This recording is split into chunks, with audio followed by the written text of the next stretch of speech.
Well, it's time for us to bring you the headlines on some of today's Nigeria dailies. We got right here in the house, Dr. Dio Kayode, the political technocrat himself. Good morning and welcome. Good morning, Ms. Good morning, Dr. Dio. May we first of all congratulate His Excellency Barrister Nyesom Wike for showing Nigerians what it is, what real restructuring is. You can see the way he went to court as regards the VAT issue for each state to be controlling VAT that comes out within their state, and you can see other states now following. Yeah, but the issue Thank is you, in court. Wike, for doing that for Nigerians. I hope he's watching. But the issue is still in court anyway, and there's been no final verdict yet. But he has sworn the first, the second. So Let's see, it's yet to be a final verdict. We just hope that they get what they want to do. yes, All at right. the end of the day. Okay, moving on to Michael. Oh yeah, we got, as the curtain raiser, The Guardian, Buhari overlooks a 33 trillion naira debt burden and seeks fresh 2 trillion naira loans. With riders there, PDP economists kick as party urges NAS to probe alleged looting of loans. About 85,000, or I beg your pardon, 85% of matured loans are refinanced, economists suggests. You can't take more when 80% of revenue goes into debt. Lastly there, Lagos to borrow 25 billion naira as Sanwo-Olu signs a green bond market agreement. To the nation now, the top story yesterday's battle for VAT collection shifts to Supreme Court. With the writer saying Rivers seek to overturn status quo order, bill passed second reading in Ogun State. Moving on, Buhari pushes for arms explosive mop-ups. States get nod for more borrowing. That's what the top says. Agitates state case to United Nations headquarters. Group protest in the U.S. President seeks approval for 4,710 million euros to fund budget. Ex-Nasarawa governor leads APC reconciliation panel. And finally on the nation, why federal government may not increase wages, coming from a minister. Page 3 has the story. We got the Nigerian Tribune. Buhari seeks approval for fresh $4 billion, 710 million euros loans. President APC selling Nigeria, says PDP. And IPOP bows to pressure, cancels sit-at-home order. COVID-19, Edo begins enforcement of restriction for unvaccinated persons. Ogun joins VAT war. Bill passes second reading. At Assembly, we still have Amotekun arrests herder 180 cows for flouting anti-open grazing law. Uniben students block highway over 20,000 naira late registration fee. And finally, 114 out of 266 fleeing inmates recaptured in Kogi jailbreak. Now moving to the Punch, the topmost part says e-payment transactions rise by 85.52% in 1 year. Looming strike hold federal government responsible, ASU tells parents. Now Chris Ngige is saying rising unemployment can wipe out Nigeria, elite unsafe. VAT battle shifts to Supreme Court as Rivers challenges others. Moving on to the banner headline here says experts orders carpet National Assembly as Buhari plans $4 billion, 710 million euro borrowings.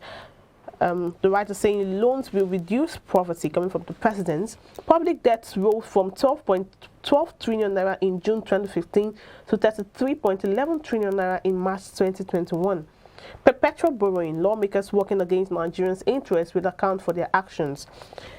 Moving on, indigenous nationalities protest as United Nations warn Nigeria against disintegration.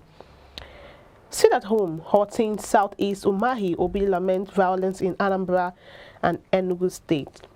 Now finally on the Punch, 60 landlords desert houses as flood overwhelms Ogun community. Dr. Dayo Kayode. It's back to you, Dr. Dayo.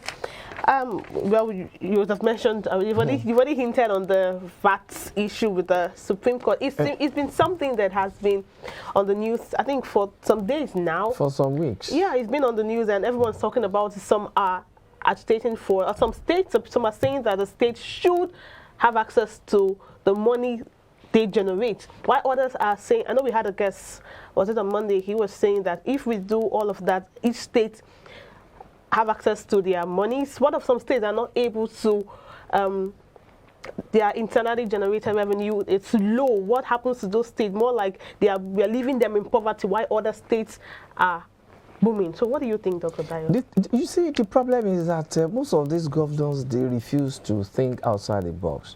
Let us take Lagos State for example. What was the IGR of Lagos State pre-1999 before the former governor of Lagos State, Bola Ahmed Tinubu, got to power? History had shown that immediately he was given the certificate of return by INEC. He came up with some economic team and he started thinking as regards how they can move from that around 620 million naira to billions of naira, and then look at where we are today. Okay, what are other states doing as regards increasing their IGR other than going to Abuja with caps in their hand? You know, and some of us have been talking about this ever since. That states should look inwards on how to generate, and look at Wike. Without Wike looking inwards as regards this issue of a VAT, he wouldn't have been able to get to this point he is now. The guy looked at it, okay, VAT. This thing is generated from my state. Look at the amount being generated from my state, take it to the federal, and then look at the little amount coming back to me, and then look at the amount going back to those that are not even contributing to their VAT. Those that are even saying you don't drink beer, you don't this, you don't that, and they are taking money from beer. But there's another part looking at it. Some states, River State and Lagos State, these are commercial cities. They are major cities in Nigeria. You can compare now we have some companies, oil companies situated in River State. We have a lot of companies in Lagos State. So you can't compare Lagos to River State to the average Zamfara state. I will give you an example. My own state, Ekiti State. Who is saying Ekiti State cannot become a commercial state? What happened to textile industry before now? What has been happening to textile industry? You need to go to textile industry and do Ekiti and see how many people were working there before now, and see the industrial estate that was there before now. But what has happened to it? One governor just got there, instead of you reactivating the thing and then make it to work, so the old machinery is there, and then turn the old factory to where you sell rice and beans. Is that normal? Is that good thinking? Even go to Abakran. Lagos says Lagos has not even done what it's supposed to do. Lagos says he has a lot of potential. Go to Abakran. Dunlop that was there before. Nigeria Textile Mill that was there before. A lot of industries down to Akilo. Yeah.